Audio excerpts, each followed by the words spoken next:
This is the Ohio AgNet from the Voice You Know with the News You Trust studio, sponsored by BASF and Zetavo Soybeans, transforming the approach to soybean seed decision making with trailblazing innovation and quality without compromise.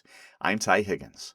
The Ohio Farm Bureau and Ohio Produce Growers and Marketers Association are encouraging Ohioans to continue buying locally grown fruits and vegetables while following recommended food safety practices.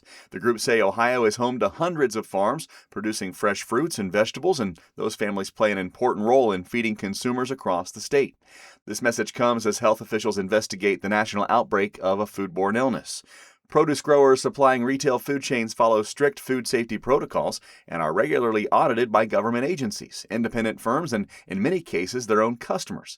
Ethan Stuckey is past president of the Ohio Produce Growers and Marketers Association and a Crawford County Farm Bureau member. He says Ohio growers take great pride in producing safe, fresh, and high-quality food. Consumers can find Ohio-grown produce at farm markets, grocery stores, and greenhouse operations across the state. Ohio Proud also lists 300 farm markets statewide.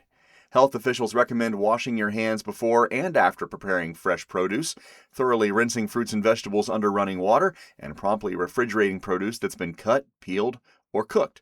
You can read more online now at ohioagnet.com.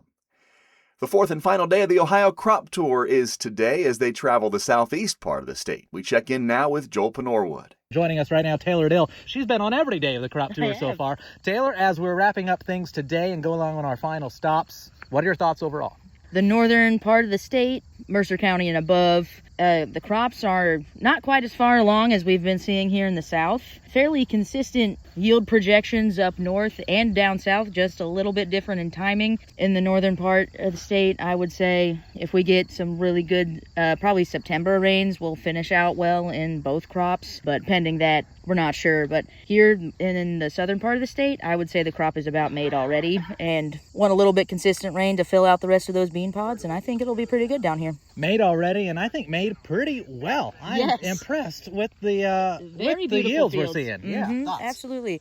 I think I've rarely seen disease, maybe a little bit more in corn than beans, but usually we're already in dent stage or just about. So at that point, any disease pressure doesn't really matter as much. So even if it wasn't beautiful, I think that it still had a lot of potential for a great yield this year.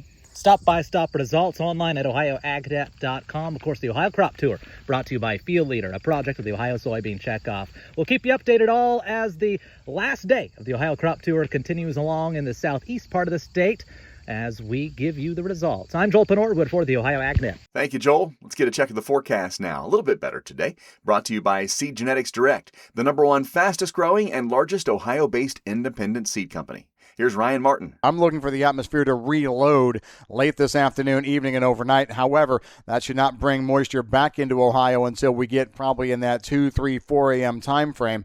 From there, we could see some ripping thunderstorms in central, the northern parts of the state, spreading across everywhere else later tomorrow. I'm Ryan Martin. Ryan, thank you so much. U.S. farmers are closely watching the U.S.-Mexico-Canada trade agreement negotiations.